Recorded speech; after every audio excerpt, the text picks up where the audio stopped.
Elsewhere in the world, Thailand's criminal court ruling that government forces were responsible for the death of a taxi driver during violent protests in 2010. It is the first ever ruling on deaths during the country's worst political violence in decades. Well, the court found that the driver, Pan Kam Kong, was caught in a volley of gunfire when he ran out of central Bangkok apartment block. He was trying to see what was happening there after hearing soldiers open fire at a minibus that had strayed into an area under army control.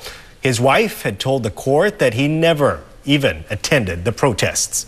Well, the judge added that the troops were on duty and following orders from the Center for Resolution of Emergency Situation. Now, this is the first of 36 cases of deaths in the crackdown, and it is expected to be taken as a precedent for the court's handling of other such cases.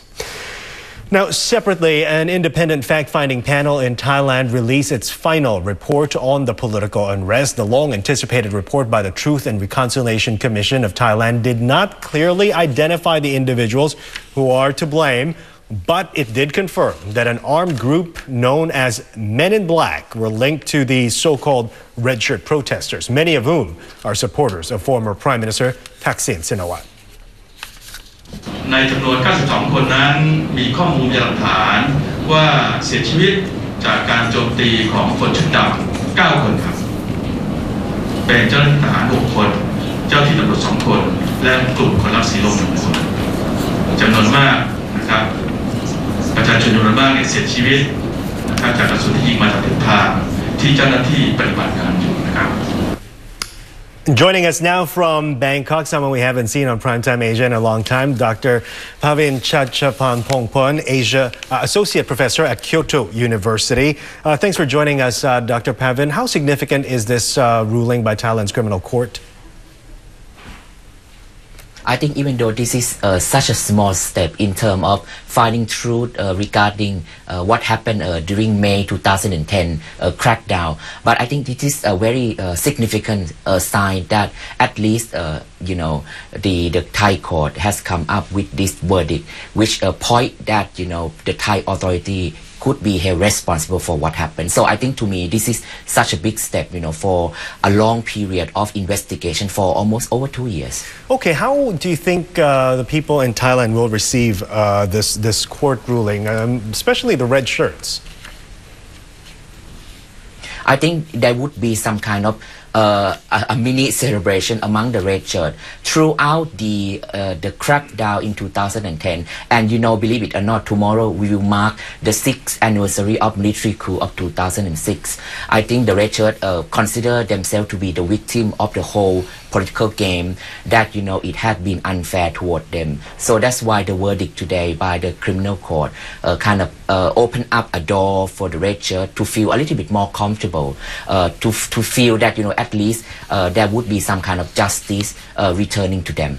All right, what about the former government of Prime Minister Apisit Wijajiwa? What does this whole thing say about how he handled the protests?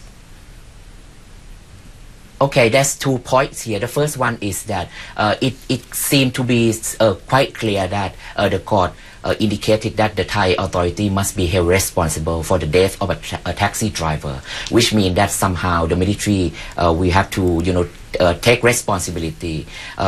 And then the military will have to come up and say that perhaps they have been instructed by the government of Apisit Wijajiwa. I think that is one thing, but I really don't know what's going to happen because it has never been in the Thai tradition that the military would be held responsible for anything. Secondly, I think it's go against what former Prime Minister Apisit Wijajiwa often said, that he had nothing to do with the ordering to kill the red shirts. So the court verdict seemed to contradict to what Apisit had all this time claimed his innocence. All right, Dr. Pavin, it's important to note that this is just the first of 36 cases that they're looking at. So what's going to happen next? What's going to happen to the people who are found responsible for this?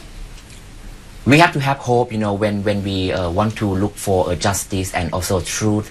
I think it has been a very difficult, but at least it set a standard, for a subsequent investigation, subsequent ruling and verdict. So, as I said at the beginning, this might be a small step, but there are so many cases pending, and many people, especially in the red shirt, just hope that the Thai court would once be neutral, politically neutral, and stick to justice. I don't want to go into detail because during the past few years, the Thai court has been too politicized, and it has been accused of siding with the Thai, establishment. So this could be a standard, when we look into the future, when we look into future investigation and ruling. So I think it's a good sign.